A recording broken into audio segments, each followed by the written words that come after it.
No tere! Oleme siin Viljandi veefishis aga ei tee mitte Viljandi kaladest videot, vaid teeme Norra tonkadest väikse ülevaate.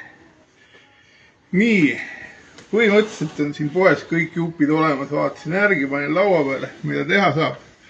Alustame kõige suuremaks, mida on vaja siis, kui suur kala otsas on. See on õige kahvl, tugeva kinnitusega, ise kasutan sama, tegin ühe pikem varre juurde.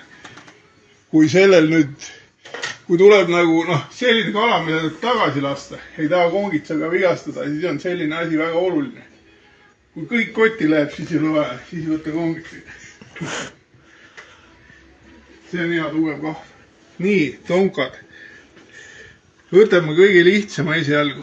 Sisuliselt nagu lesta tonka 2 lipsuga, aga asjad on lihtsalt teises mõõtkavas.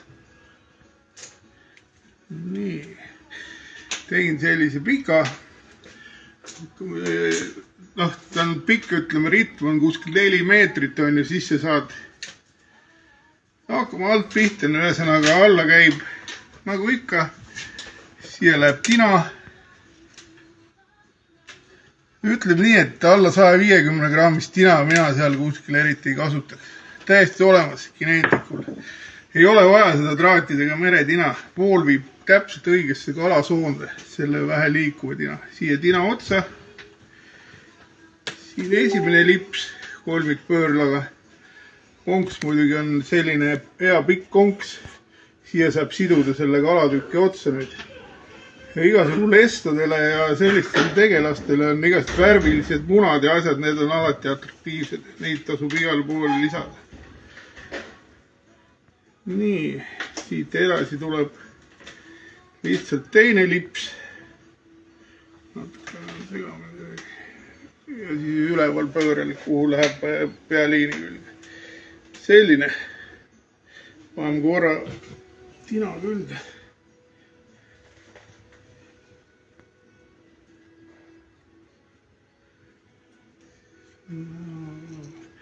Tal on pikkust paras jagu, aga ütleme 4 meetrise ridaga saab ilusti visata, et ei jää ette. See pikkus on oluline selle jaoks ka, et mida pikem on see jämeda miil, seda paremini ta kaitseb kivide vastu õõrdumise eest. Ta tulebki siuke 2-meetrine rakendus. Tavaline rakendus, aga suur. Et see on nagu üks. Nii. Läheme järgmise peale üle. See on nüüd selline, see ütleme on siin konkreetselt nagu näide nagu söödast ja roheline. Võiks olla sööd samamoodi. Kumminiidiga pandud, üks konks on siin all ja circle hook on üleval. See on nüüd pennel riig nagu 2 konksuga inglise keele. Ma ei tea, mis ta eesti keeles on. Sel puhul võiks sööd tegelikult olla muidugi pikem, mingi pool makrelli või suurem osa, et üks konks all, teine üleval. Selle rakendusega nüüd on see, et on 2 varianti, et võid haakida, kui ta võtab, kohe alumine on tavaline konks, ülemine on circle hook. See haagib siis, kui põhimõtteliselt selle konksuga ei tohi haakida tegelikult. Aga see on nagu põhimõtteliselt selle konksu peale üles ehitatud, see on nii-öelda toetav. Aga see on siis nii-öelda pulliriig, mis on nagu tali tõlkides tõstuk või kuidas teda öelda niimoodi. Ma pean siia selle sama tina siit ära. Siin kindlasti tina otsa panema. Ma võtan selle ilma sildita tina muidu. Nii, siin on mul selline klambers. Seda ei ole kahjuks siin poes praegu. Näita kohe, miks seda klambrit vaja on. Nii, panen tina siia alla külge. Niimoodi. Ja siin on siis nii, et niimoodi jookseb. Siin on jällegi see on nagu sööt, on ja lips. Ma näitan, nüüd on kõrgus näha, tina. See läheb põhja ja kui kala võtab, siis ta tõmbab selle niimoodi lõppu siia tinani välja. Siit jääb pealiinile hoidma, siia jääb kala otsa, sest ta on võimalikult pikalt tina üleval, tina ei takerdu. kui kivine põhi, see on siuke raske põhjarakendus, ülipopulaarne Inglismaal ja sisuliselt väga lihtne. Ja siit käibki pealiinile, aga siis nüüd, kui nüüd on söödastatud, siis on väga oluline koht on see, et sööt on üpris raske, tina on raske, et nad jääksid ühe kõrguse peale.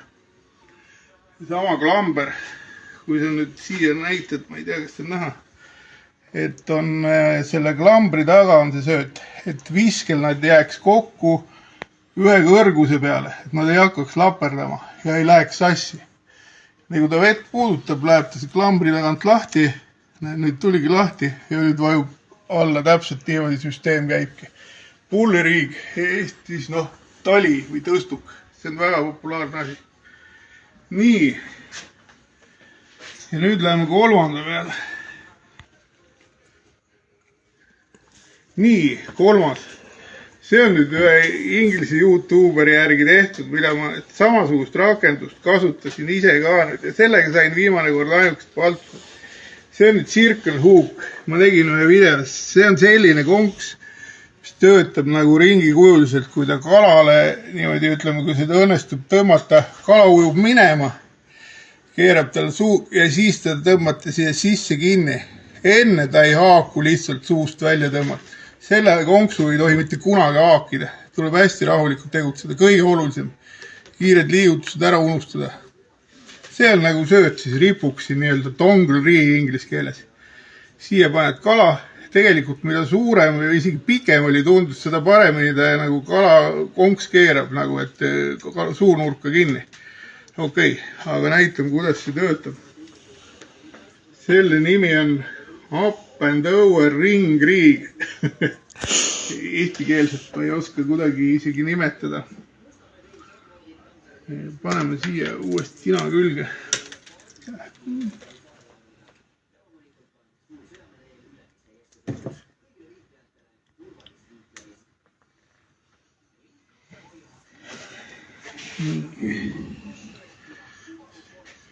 Näid korra veel siia. Siin on tal selline üleval, selline klamber. Näitan kohe, mille jaoks seda vaja on.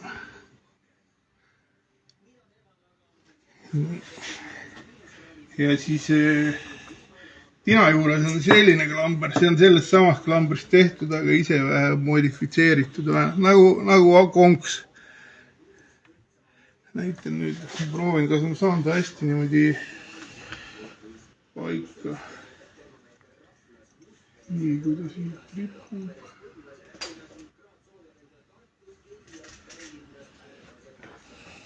Sisuliselt on ta, nüüd võib-olla paistab keeruline, on ta pikk, jällegi üks pikk liin, konks. Siin on siuke rõngas, see hakkab hoida, siit jookseb järjest edasi. See pikkus on selle jaoks ikkagi vähe kivide eest kaitsta ja lõpuks on siin siis nagu klamber. See on nii-öelda libisev rakendus tegelikult. Siit tinani, kui ta on nüüd püügil, siis ta on niimoodi vees, see on põhjas. Tina libiseb selle pealt. Põhimõtteliselt tavaliselt on põhimõte on libisev rakendus.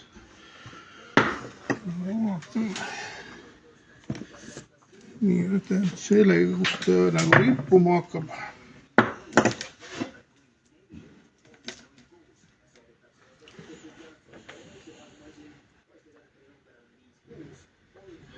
Nii, selle paneme siia. See on selle jaoks, et seda viske ajal nüüd jällegi viske ajal ta sassi ei läheks. Samas ongi sööda all see rõngas, selle otstarve ei seletamata.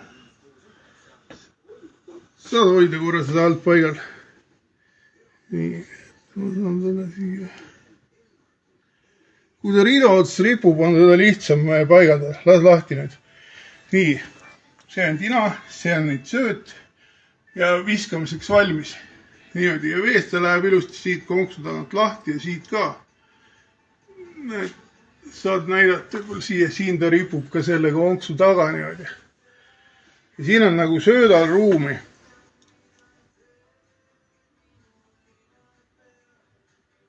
Ei taha fokusseerida.